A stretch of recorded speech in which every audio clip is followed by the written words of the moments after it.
Currently over rated ആയിട്ടുള്ള അല്ലെങ്കിൽ over hyped ആയിട്ടുള്ള 2 സ്കിൻ കെയർ പ്രോഡക്ട്സ് ചോദിച്ചു കഴിഞ്ഞാൽ ഞാൻ പറയും സെറം ആൻഡ് ടോണർ. ഈ 2 പ്രോഡക്ട്സും നമ്മൾ നോക്കുകയാണെങ്കിൽ ഇത് എല്ലാവർക്കും ആവശ്യമുള്ള പ്രോഡക്ട്സ് അല്ല ആക്ച്വലി.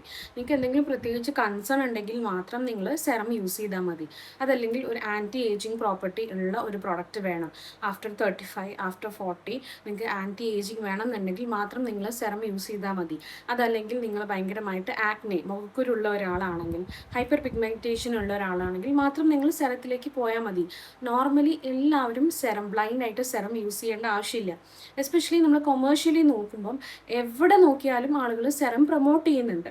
അതേപോലെ തന്നെ ഒരു പ്രോഡക്റ്റാണ് നമ്മുടെ ടോണർ. ടോണർ ആണെങ്കിൽ നമ്മൾ യൂഷ്വലി പറയുന്ന ഒരു കാര്യം, ഫേസ് പെട്ടെന്ന് ഡ്രൈ ആയി പോകുന്നു, ഫുള്ളി എയർ കണ്ടീഷൻഡ് ആയിട്ടുള്ള റൂമിൽ, AC റൂമിലാണ് രാവിലെ തൊട്ട് വൈകുന്നേരം വരെ നിങ്ങൾ വർക്ക് ചെയ്യുന്നതെങ്കിൽ ഭയങ്കര ഡ്രൈ ഔട്ടായി പോകാനുള്ള സാധ്യതയുണ്ട്. ഫേസ് ഒന്ന് ഫ്രഷൻ അപ്പ് ആവാൻ വേണ്ടി, പുറത്ത് ഔട്ട്ഡോർ ഏരിയാസിൽ വർക്ക് ചെയ്യുന്നവർക്ക് ഫേസ് ഫ്രഷൻ അപ്പ് ആവാൻ വേണ്ടി അങ്ങനെയുള്ളവർക്കാണ് നമ്മൾ ടോണർ പ്രിസ്ക്രൈബ് ചെയ്യുന്നത്. അതല്ലാതെ എല്ലാവരും ഡെയിലി യൂസ് ചെയ്യേണ്ട ഒരു പ്രോഡക്റ്റ് അല്ല ടോണർ എന്ന് പറയുന്നത്. ഇനി ഇതുപോലത്തെ വീഡിയോസ് നിങ്ങൾക്ക് കാണണമെങ്കിൽ ഫോളോ ചെയ്യുക. അതുപോലെ തന്നെ കമൻറ്റ് സെക്ഷനിൽ നിങ്ങൾക്ക് നിങ്ങളുടെ ഡൗട്ട് ചോദിക്കാം.